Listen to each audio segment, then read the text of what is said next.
Annyeong YouTube, c'est le monde de Choi, j'espère que vous allez bien et bienvenue dans cette nouvelle vidéo. Aujourd'hui, on va parler de la politesse en Corée du Sud et à quel point c'est important de connaître les coutumes coréennes, que ce soit pour y vivre ou pour partir en vacances. Ça vous évitera bien des ennuis. Bien entendu, il est important d'être classe et respectable partout, mais en Corée du Sud, c'est vraiment un autre niveau de politesse qu'il faut respecter. Il y a tellement de règles qu'on pourrait en faire un manuel comme le code de la route. Les règles de politesse à respecter en Corée du Sud, c'est parti. Hop hop hop. Donc là, si j'ai bien compris, tu n'as pas fait de vidéo pendant un mois, t'as pas donné de nouvelles et tu reviens par magie comme si de rien n'était et qui plus est pour nous parler de politesse. Tu crois pas qu'il y a un petit problème? Les gens te comparent à Kevin du Rire Jaune, mais en fait t'es plus sur les traces d'Asiatomi.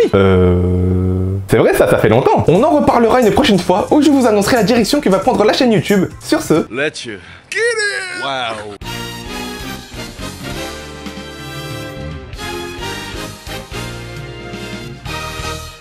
quand tu fais la connaissance d'un Coréen, l'une des premières choses qu'il va te demander, c'est ton âge. Cela peut paraître rude en France, où ça ne se demande pas trop, surtout auprès des demoiselles, mais c'est quelque chose de parfaitement banal en Corée du Sud pour savoir comment vous aborder. Puisqu'en Corée du Sud, nous vous voyons les aînés, la famille, les amis, les collègues de travail, absolument tout le monde du moment qu'il est plus âgé, c'est un devoir. Par exemple en France, je n'ai jamais vu un jeune de 18 ans vous voyez et s'adresser de manière formelle envers un autre pote de 19 ou de 20 ans. À la limite ici, on vous voit les grands-parents et les grands directeurs au travail, mais jamais dans les cercles d'amis. Donc en Corée, c'est vraiment en mode t'as quel âge pour savoir si t'es mon patron ou si t'es une sous-merde. Surtout quand tu traînes avec tes potes en Corée, il y a des règles de politesse à respecter parce que sinon tu te fais retourner en Y. Déjà, règle numéro 1, quand tu rencontres des Coréens, assure-toi de ne jamais être le plus jeune de la bande. C'est une règle primordiale du survie. Parce que le plus jeune, c'est littéralement un esclave. Déjà, il doit vous voyer tout le reste de la bande, sinon il se fait éclater. Même si vous n'avez que 3 mois d'écart, si votre année de naissance diffère, tu n'y peux rien, t'es foutu. Quand vous faites une sortie entre potes, comme par exemple aller taper un barbecue coréen, quelque chose qui est très classique en Corée du Sud, vous vous dites que vous allez passer un bon moment entre potes, que vous allez bien vous amuser et bien manger. Pour le plus jeune, c'est une véritable session de torture. En France, quand tu vas au restaurant, t'as un serveur qui s'occupe de toutes tes demandes. En Corée, le serveur, c'est le plus jeune du groupe. Ah bah les serveurs en Corée du Sud, ils sont au chômage. T'as plus de chances de croiser un OO shiny qu'un serveur en Corée du Sud. Donc quand t'arrives dans un barbecue coréen, c'est le plus jeune qui s'occupe d'aller te chercher à boire, te servir à boire, les différents couverts, les serviettes, les banchan et la viande pour le barbecue. Et c'est le plus jeune qui doit s'occuper de la cuisson de la viande pendant toute la durée du repas, pendant que tous les autres s'amusent entre eux. Au barbecue coréen, c'est le plus jeune qui se tape tous les morceaux de viande dont personne n'a voulu, vraiment les morceaux les plus éclatés, et encore c'est quand il arrive à manger. Parce que pendant que tu t'occupes de la cuisson de la viande, et bien tous les autres ils mangent, ils s'éclatent entre eux. Mais quand c'est à ton tour de manger, et bien les autres ils n'ont plus faim, ils veulent se barrer, logique. Et c'est souvent pour aller dans un bar ou dans un karaoké pour se mettre une mine. Donc toi bien évidemment en tant que plus jeune du groupe, t'es obligé de les suivre, tu vas pas rester là à grailler tout seul. Et fais gaffe à la viande, parce que si tu rates la cuisson, tu te fais détruire. Ah bah si tu crames la viande, c'est ton espérance de vie qui crame derrière. Donc si un jour vous croisez des Coréens qui sont super chauds pour cuire la viande au barbecue, dites-vous que derrière il y a des centaines d'heures d'esclavage qui ont forgé leur technique. C'est d'ailleurs pour ça que personne ne s'en vante. Pareil, quand tu bouges au karaoké, c'est encore une fois le plus jeune qui doit tout leur servir sur un plateau et choisir les chansons qu'ils vont chanter. Et si jamais les aînés n'aiment pas les chansons que tu as choisies, parce que dans le plus grand des hasards, ils chantent comme des ânes après s'être mis une mine, et bien c'est toi le responsable. Ah bah à ce niveau-là, c'est plus un pote, c'est devenu une escorte. Et là tu dois te dire, mais du coup les plus âgés, ils se mettent au max. Ils ne font que profiter, ils ont des esclaves à leur disposition et tout le monde les vous voit. Mais ça c'est ce que tu crois.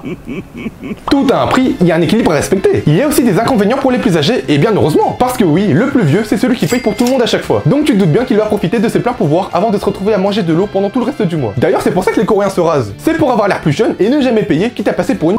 Les BTS vous ont fait croire que les Coréens se rasent pour l'esthétique, mais mon cul, c'est juste que c'est des gros rats. Regardez Jin, quand il faut célébrer avec tous les membres du groupe à chaque fin de tournée, il a envie de canner, parce qu'il sait que c'est son portefeuille qui va prendre cher. D'ailleurs, la légende dit qu'après le concert des BTS à Paris, Jin aurait été aperçu par des fans en train de sauter dans la scène pour ne pas ralasse.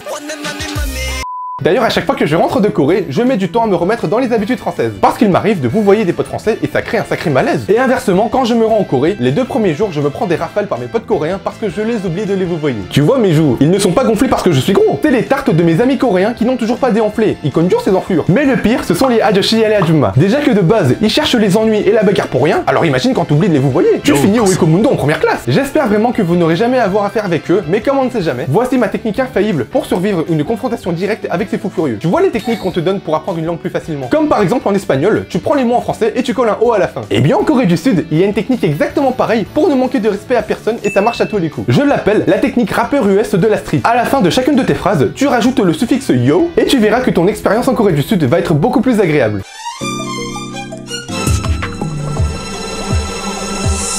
잘 지내? 뭐가 이렇게?